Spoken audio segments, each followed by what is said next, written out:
to captivate not only what our teachers wanted us to be when we grew, but also what we stand on today as Toastmasters.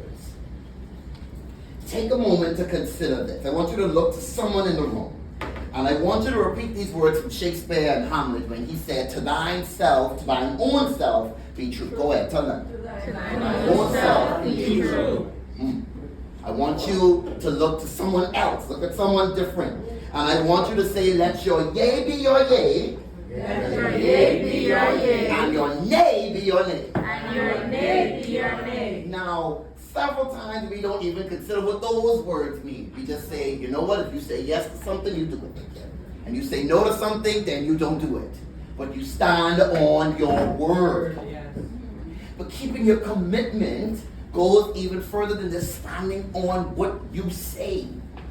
Many of us might not even understand that Stephen M.R. Covey would have crafted a book called The Trust Behaviors, The Speed of Trust. And in there, he crafted 12 behaviors that we should all follow in order to build the trust we need in non-profit organizations, in civic programs, even in leadership.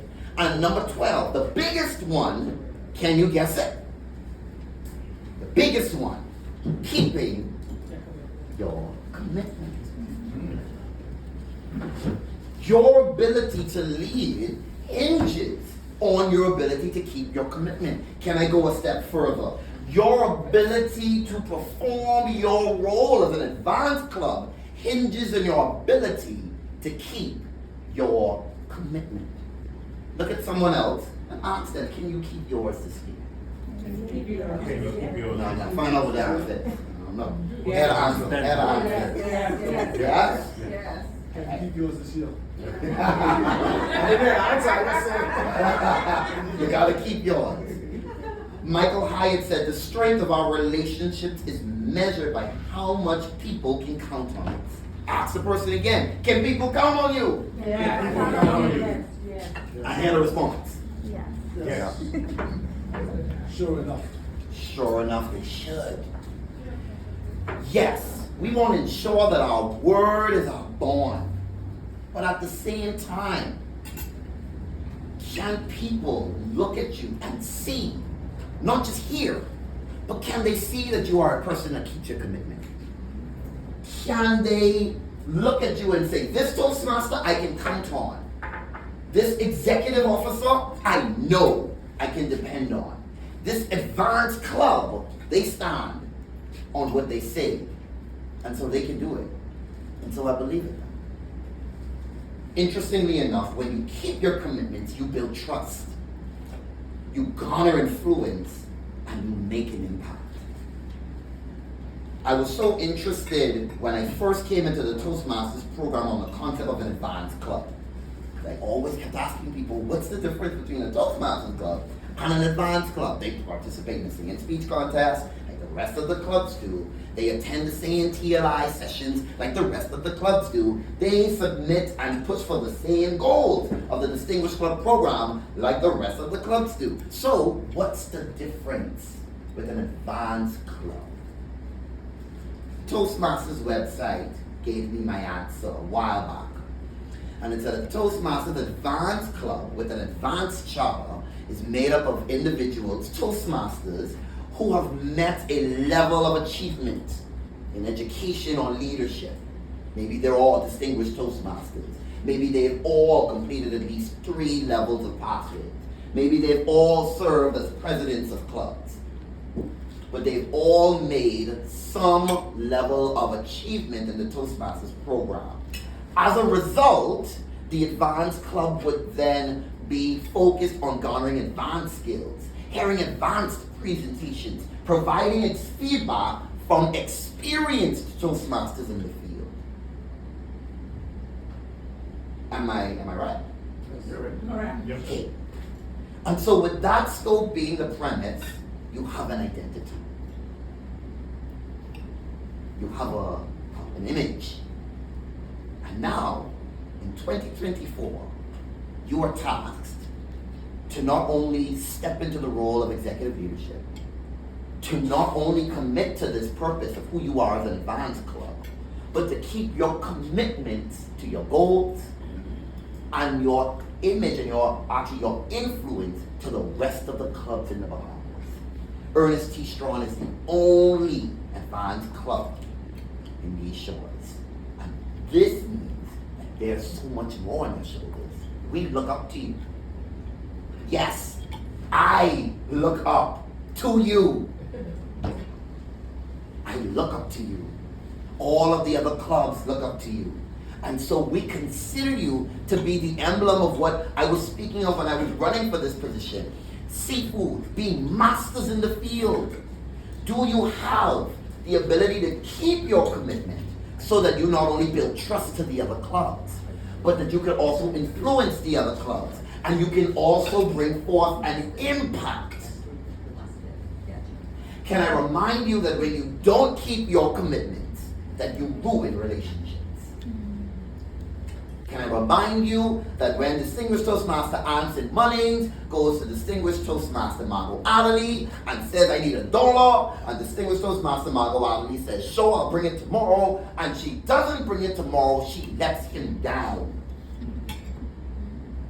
And that ruins bonds, breaks down bridges, and the ability to see you as an advanced club begins to falter when we don't keep our commitments.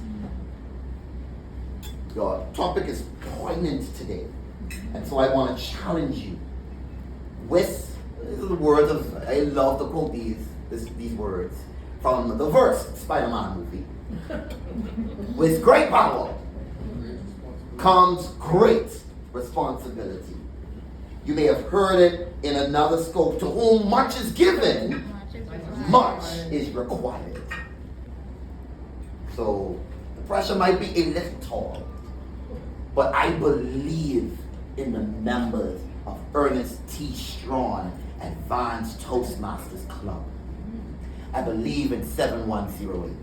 I believe in your ability to hold the standard. I believe in your ability to keep your commitment. I believe in your ability to build trust, not just in these four walls, but to your Toastmasters community and beyond. I believe in your ability to create the influence and make the impact in your surroundings and in your community. I believe in your ability not to ruin the bonds. I believe in it. I remember, and I'll use her as an example, seeing Distinguished Toastmaster Fort in person. And I remember my knees going weak. I remember my first time seeing Distinguished Toastmaster Morse in person. And all I could think of is, I just can't stop hearing more of this man's voice. I remember seeing Distinguished Toastmaster Verna Barnaby become club growth director, and I said, Jesus, anything is possible now. You have done it. You have broken the barriers. You have done what we thought would not be. And so I believe in your ability to hold the standard. I believe in your ability to support your president.